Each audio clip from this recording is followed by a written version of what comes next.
Nabi Ismail ditinggal di padang tandus dan asal mula air Zam-Zam.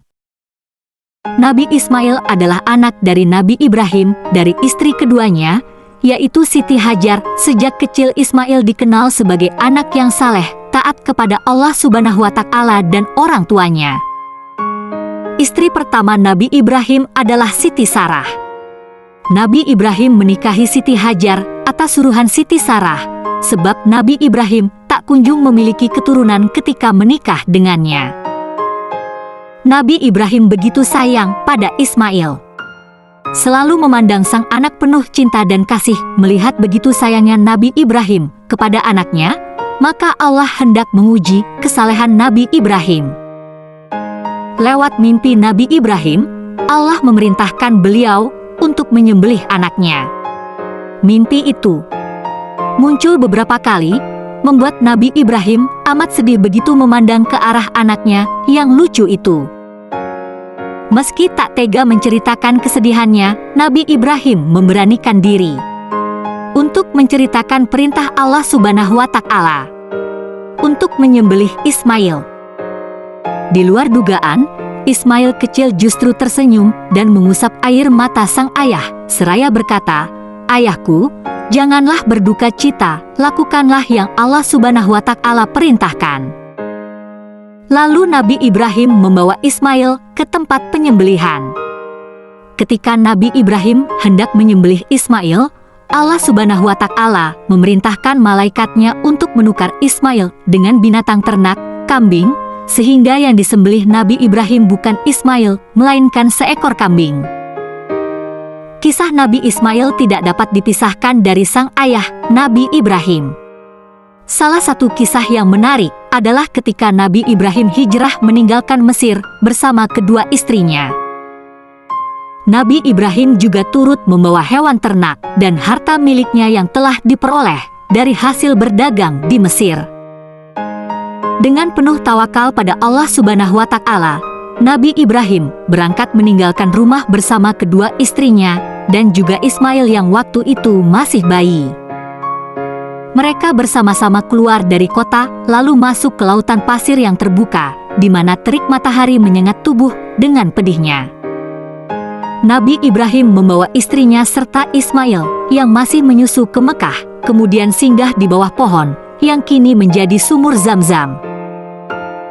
Pada masa itu tidak ada seorang pun yang tinggal di Mekah dan tidak ada pula sumber air. Nabi Ibrahim memberi bekal sebuah wadah berisi kurma dan satu wadah lagi berisikan air untuk anak dan istrinya. Nabi Ibrahim melangkahkan kakinya untuk meneruskan perjalanan dan Siti Hajar mengikutinya. Siti Hajar bertanya kepada Nabi Ibrahim, "Wahai Ibrahim, kemanakah engkau pergi? Apakah engkau meninggalkan kami di sini yang tidak ada seorang pun dan suatu pun?" Siti Hajar berulang kali mengemukakan pertanyaan, tapi Nabi Ibrahim tidak pernah menoleh kepadanya. Kemudian Siti Hajar bertanya lagi, "Apakah Allah Subhanahu wa Ta'ala yang memerintahkanmu untuk melakukan ini?" Nabi Ibrahim menjawab, "Iya." Siti Hajar berkata lagi, "Kalau begitu, Allah Subhanahu wa Ta'ala tidak akan menyia-nyiakan kami." Dalam suatu riwayat disebutkan, Siti Hajar berkata kepada Nabi Ibrahim, "Kepada siapakah engkau meninggalkan kami?" Nabi Ibrahim menjawab, "Kepada Allah Subhanahu wa Ta'ala." Siti Hajar berkata, "Sungguh aku ridho." Siti Hajar kembali ke tempat semula, sementara Nabi Ibrahim terus berjalan.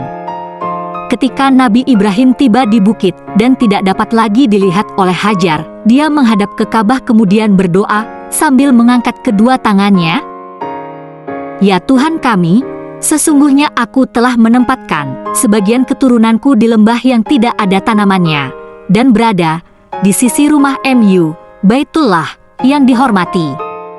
Ya Tuhan kami, demikian itu kami lakukan agar mereka melaksanakan salat. Maka, jadikanlah hati sebagian manusia cenderung kepada mereka dan anugerahilah mereka rezeki dari buah-buahan. Mudah-mudahan mereka bersyukur." Quran Surat Ibrahim 37. Tidak ada yang tahu secara pasti bagaimana perasaan Nabi Ibrahim ketika meninggalkan istri dan putranya di padang pasir yang tandus, tanpa mata air. Beliau harus berlapang dada, karena itu adalah perintah Allah. Beberapa hari setelah ditinggalkan Nabi Ibrahim, perbekalan Siti Hajar telah habis. Ismail yang kehausan terus menangis tanpa henti, karena Siti Hajar tak bisa lagi menyusui. Siti Hajar mencoba mencari pertolongan dengan berlari bolak-balik dari Bukit Syafa ke Bukit Marwah. Hal tersebut tidak dilakukannya hanya sekali, melainkan 7 kali sembari berdoa kepada Allah. Setelah bolak-balik Bukit Syafa dan Bukit Marwah sebanyak 7 kali, Siti Hajar hampir putus asa karena tidak ada sumber air ataupun manusia yang menolongnya. Setelah lama mencari, Siti Hajar teringat Ismail yang dia tinggal cukup lama dan kemudian bergegas kembali. Siti Hajar memutuskan kembali untuk melihat kondisi putranya. Sesampainya di tempat Ismail berbaring, Siti Hajar terkejut karena keluar sebuah mata air jernih. Air tersebut terus mengalir hingga membuat genangan. Siti Hajar berkata zam-zam, zam yang berarti banyak, melimpah ruah. Siti Hajar dan Ismail tetap hidup berdua di sana, sampai sekelompok suku Arab Jurhum melewati daerah tersebut.